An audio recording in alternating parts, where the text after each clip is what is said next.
Hi children, guess what time of the week it is? That's right, story time with Mrs. Blackburn. Now, detective eyes, have you got them ready? Where is Mrs. Blackburn today? That's right, I am in our very own pond area. Now, I love water. I love swimming. It's one of my favourite sports. Do you like swimming too? Now, I want you to think of an animal that you may find in the ocean. I bet you've got some great ideas. Shall I tell you what mammal I'm thinking of? What do you think this is? That's right! How clever are you? This is a whale, but not just any old whale. What can you see on the tail of the whale? That's right! It is a snail. So, my story today, this is a great story, it's so exciting, is called The Snail and the Whale. Are we ready? Are we sitting beautifully? Oh, it's a good one. So this is the tale of a tiny snail and a great big grey-blue humpback whale. There's a rock as black as soot and a snail with an itchy foot. The sea snail slithered all over the rock, gazed at the sea and the ships in the dock. And as she gazed, she sniffed and sighed. The sea is deep, the world is wide. How I long to sail, said the tiny whale.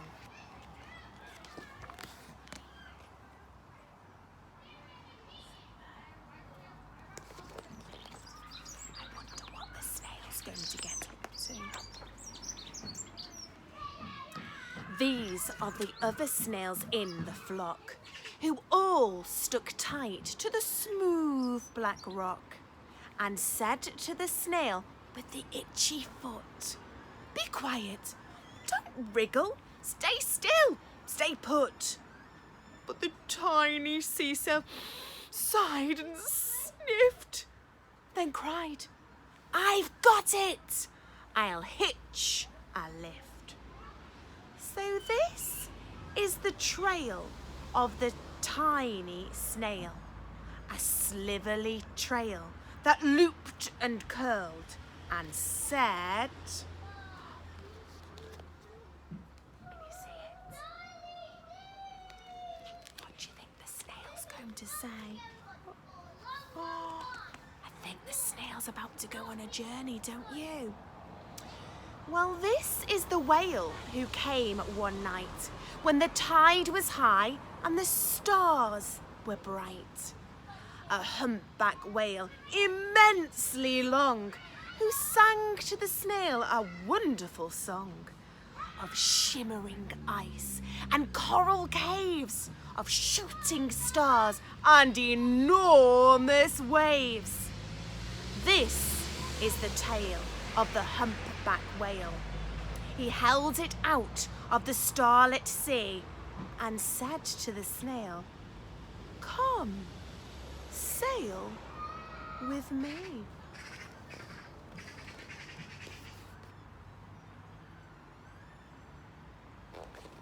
I wonder where they're going to sail to.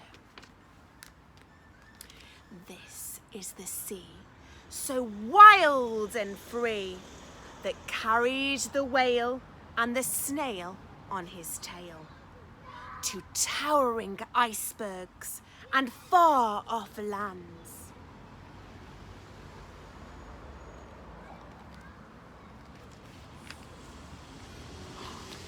With fiery mountains and golden sands.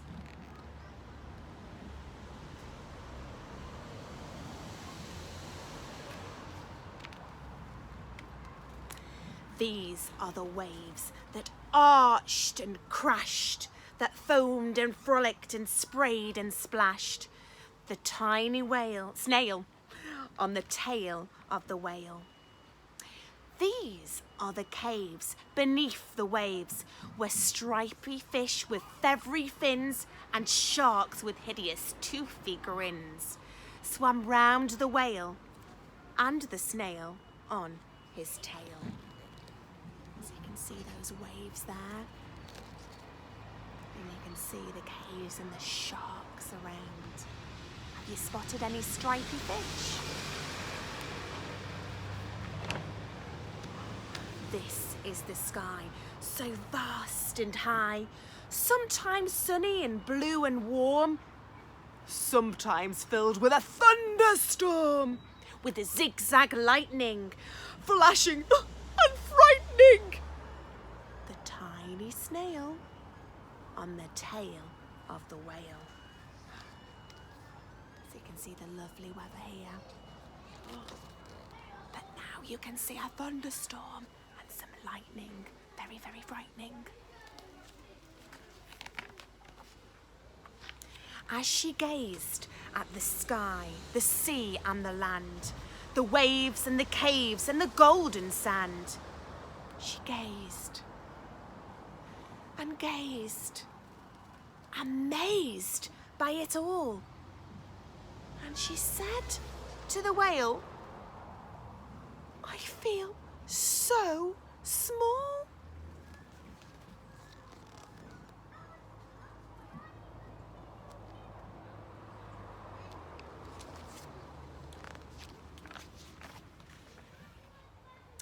But when came the day, the whale lost his way. These are the speedboats running a race, zigging and zooming all over the place, upsetting the whale with their ear-splitting roar, making him swim too close to the shore. And this is the tide slipping away. What do you think is going to happen next? Can you predict? This is the whale lying beached in a bay. "Quick, off the sand, back to the sea!" cried the snail. "I can't move on land. I'm too big," said the whale. Well, the snail felt helpless and terribly small. Then, "I've got it!" she cried, and started to crawl. "I must not fail," said the tiny snail. I wonder what the snail's plan is going to be. Let's read on. These are the children running from school, fetching firemen, digging a pool, squirting and spraying to keep the whale cool. So we've got the children, we've got the fire engines, and here we've got them all squirting water to keep the whale alive. This is the tide coming into the bay, and these are the villagers shouting, "Hooray!" as the whale and the snail travel safely away. So you can see the whale there, back in the water. Hooray! The whale and the snail have got safely away. Back to the dock, and the flock on the rock, who said, "How time's flown, and haven't you grown?"